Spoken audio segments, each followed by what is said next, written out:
Bonjour, je vous salue au nom de notre Seigneur Jésus-Christ. Aujourd'hui, je suis heureux encore une fois d'être parmi vous. Je suis heureux parce que ce que je vous apporte, ce sont des révélations. De la part de notre Seigneur Jésus-Christ, c'est ce que Dieu me met dans le cœur. Et je veux partager avec vous ce que le Seigneur me donne. Aujourd'hui, je voudrais vous parler un petit peu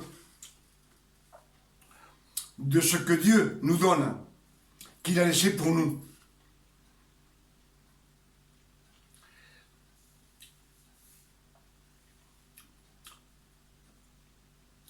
Dans l'Exode 1, verset 1, Dieu dit « Heureux l'homme qui médite la loi, jour et nuit. »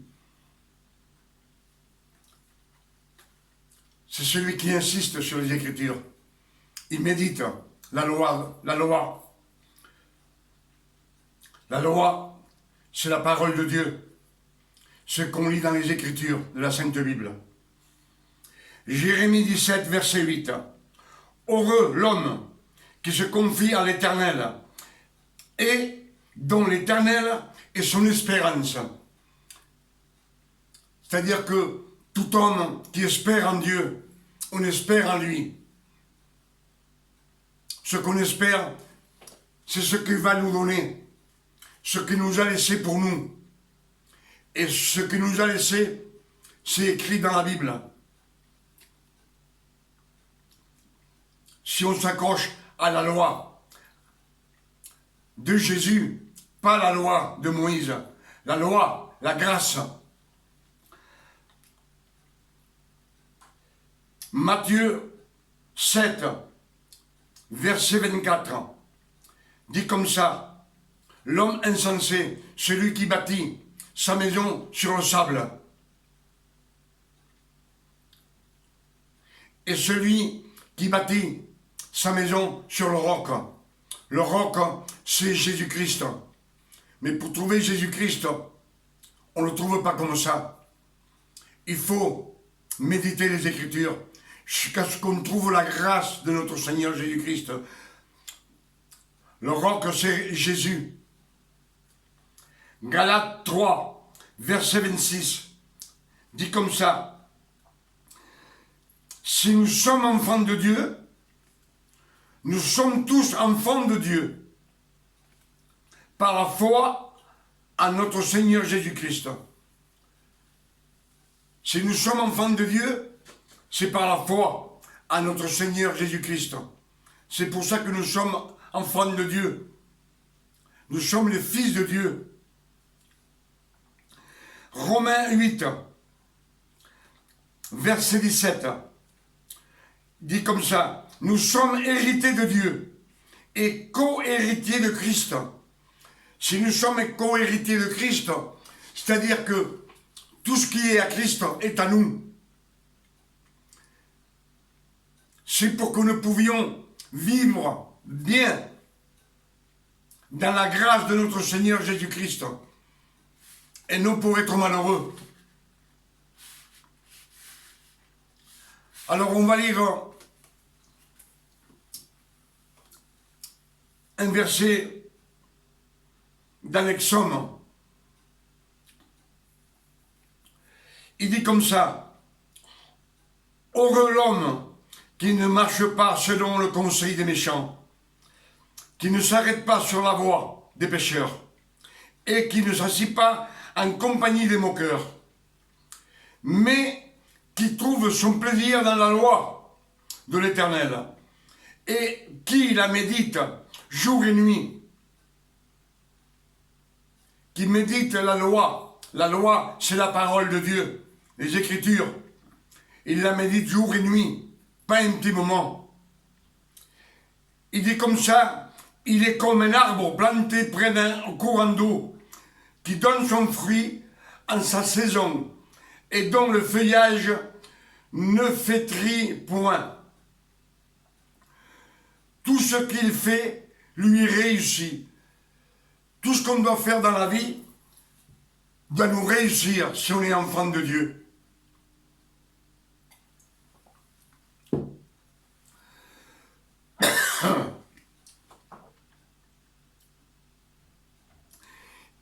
Il n'en est pas ainsi des méchants.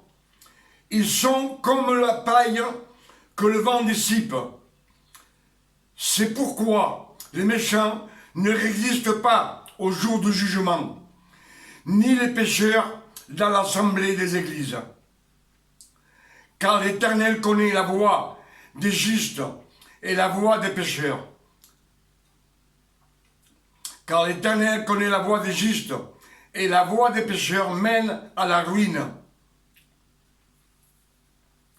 Alors, ce qu'on va méditer nous aujourd'hui, c'est par rapport à ce qu'ils disent ce verset, de méditer les Écritures. Et là, on va méditer ensemble. Voilà.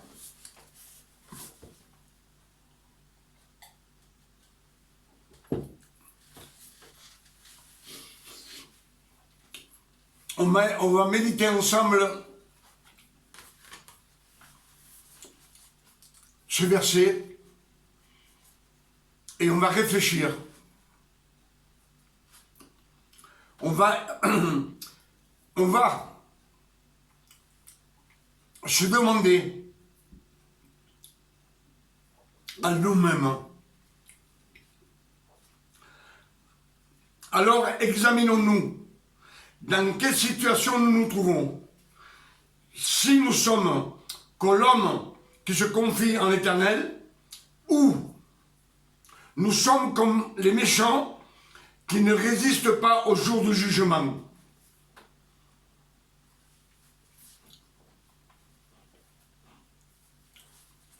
Où est-ce que nous sommes? Dans quelle situation nous sommes? Quel est notre comportement sur la terre?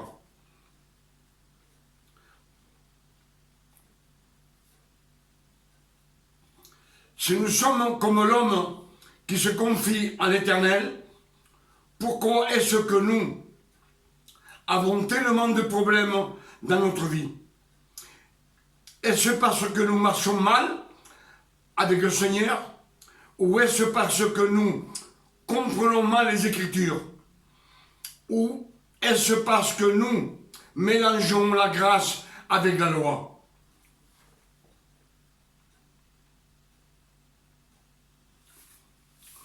Normalement,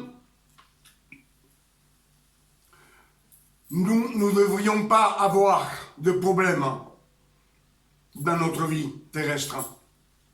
Si nous sommes avec Dieu, Dieu te dit que celui qui médit les Écritures est comme un arbre planté à côté d'un ruisseau.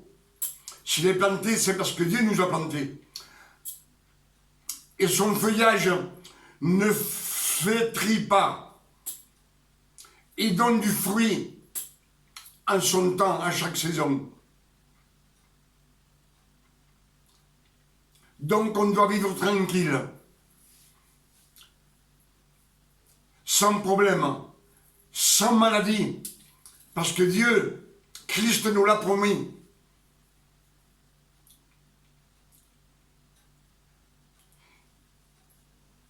Il a pris nos infirmités, nos maladies, nos douleurs.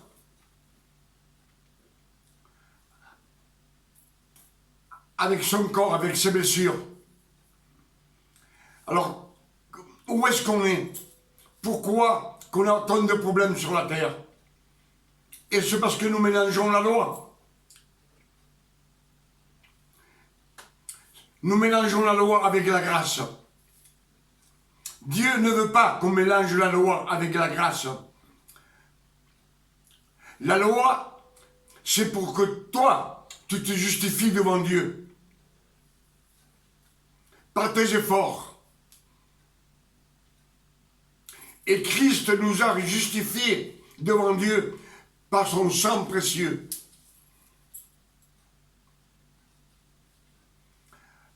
Alors chaque fois qu'on mélange nos coutumes,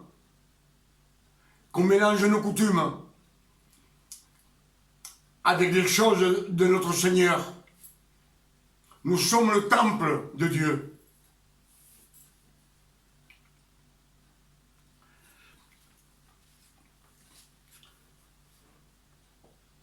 Ça ne sert à rien de faire des efforts, ni de jeûner. Ça n'a jamais servi à rien, à rien.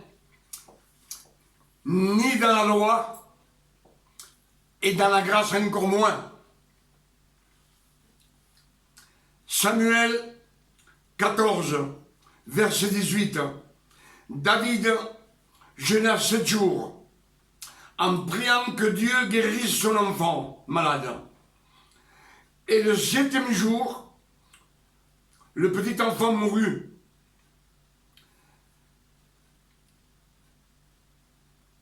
David vivait sous la grâce de Dieu, mais il mélangea la grâce avec la loi. Le jeûne ne servit à rien, car le petit enfant mourut au 7e jour. Et nous, on continue à vouloir mélanger la grâce avec ce qu'on peut faire nous. Pour ça, je vous dis aujourd'hui que la loi et la grâce, on ne peut pas la mélanger. Matthieu 4, verset 1.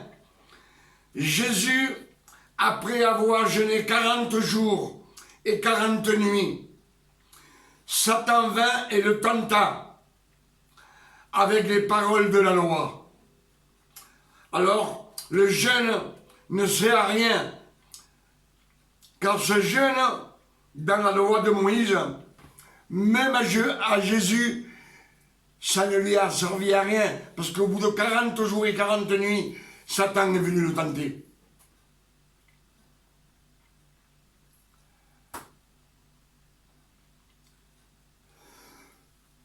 Pourtant, Jésus accomplissait toute la loi de Moïse.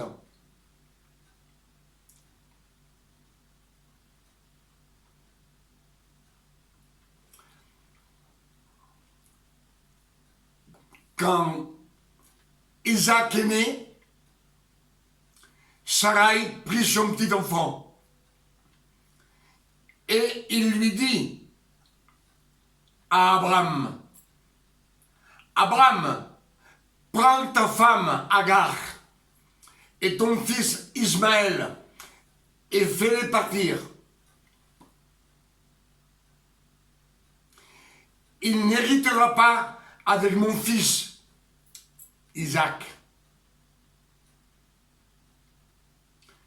Sûrement que Abraham était en ce moment malheureux. Il avait de la peine de faire ce que Sarah disait. Mais Dieu, le Père, lui dit à Abraham, fais ce que Sarah dit. Dieu approuva Sarai. Il ne voulait pas de mélange.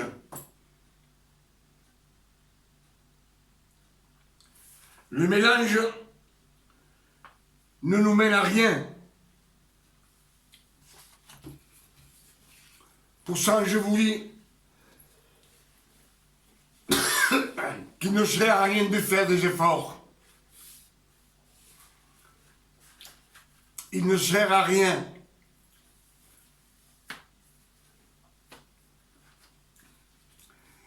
Les fausses doctrines qu'on peut appliquer dans notre vie.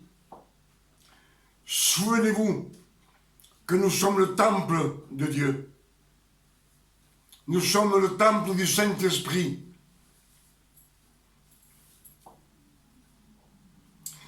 Les Écritures disent qu'à la fin des temps, Satan doit s'asseoir dans le temple.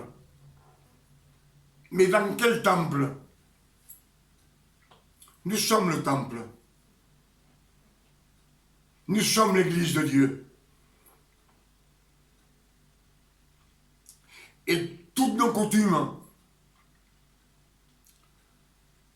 tout ce qu'on peut faire qui n'est pas dans la grâce de Dieu, c'est satanique. Satan pénètre dans nous, dans notre temple. Il nous domine. Par nos coutumes, par notre façon de faire. Nous, on croit qu'on fait bien. On le fait pour l'amour de Dieu, nos efforts. Mais je vous dis toujours que Dieu ne veut pas des efforts. Les efforts, c'est lui qui les a faits pour nous. Afin que la gloire lui revienne à lui. Et non nous, en faisant des efforts, que cette gloire, on cherche notre gloire. Non. Jésus n'est pas d'accord avec ça. Pour ça, je vous dis,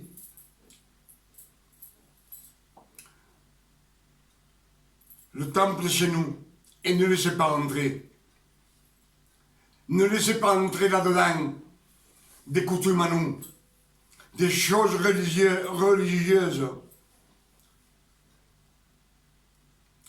Tout ce qui est religieux, Dieu n'en veut pas. Si Christ est mort sur la croix, c'est pour annuler.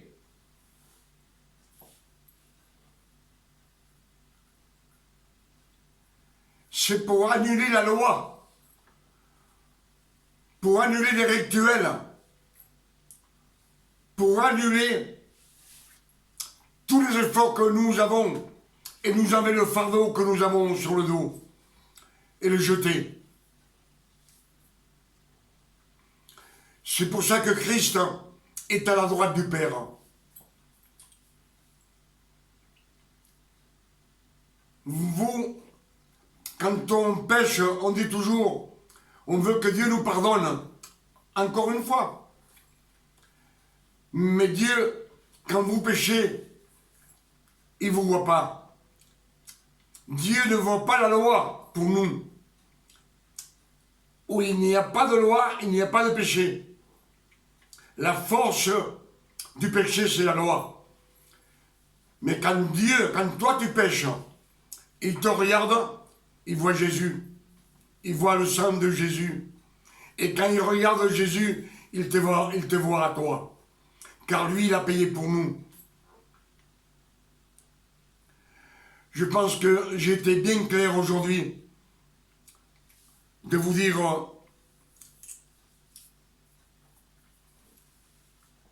et de choisir où est-ce que nous sommes.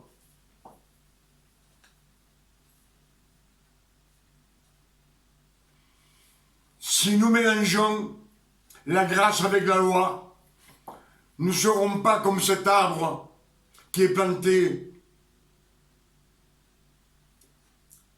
au bord d'un ruisseau où ses racines vont profondément dans la terre et son feuillage est toujours vert. Dans notre vie, il faut qu'on soit comme ça. Si on n'est pas comme ça, c'est qu'on n'est pas dans les mains du Seigneur. Si on a beaucoup de problèmes dans la vie, tu n'es pas avec le Seigneur. Tu n'es pas avec Christ. Tu peux faire ce que tu veux. Examine-toi les problèmes que tu as dans la vie.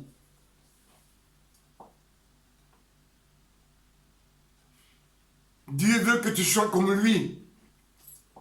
C'est pour ça, quand il est mort sur la croix, il nous a fait renaître de nouveau.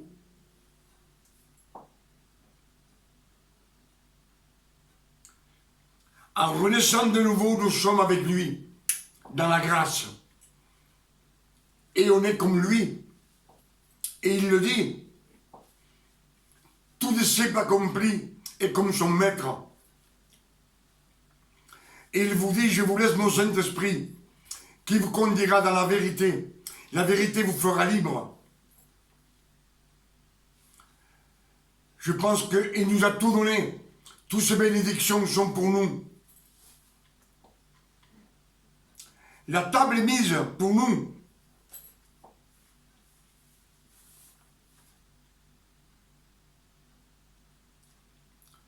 Je pense que je vous ai dit beaucoup de révélations ce soir. Cette journée, cet après-midi, parce que maintenant on est dans l'après-midi, je vous ai dit beaucoup de choses. Et je vous dis que Dieu vous garde et vous bénisse. Mais examinez le temple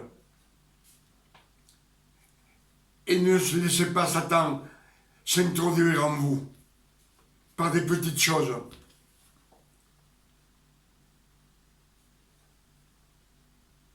Ces petites choses, ça infecte le temple. Et Christ nous rejette. Soyez comme l'arbre qui est planté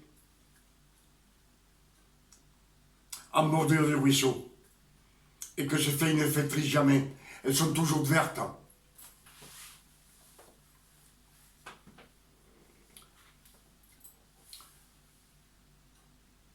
Et je vous dis une bonne journée et que Dieu vous bénisse. Dieu vous garde. À bientôt. Amen.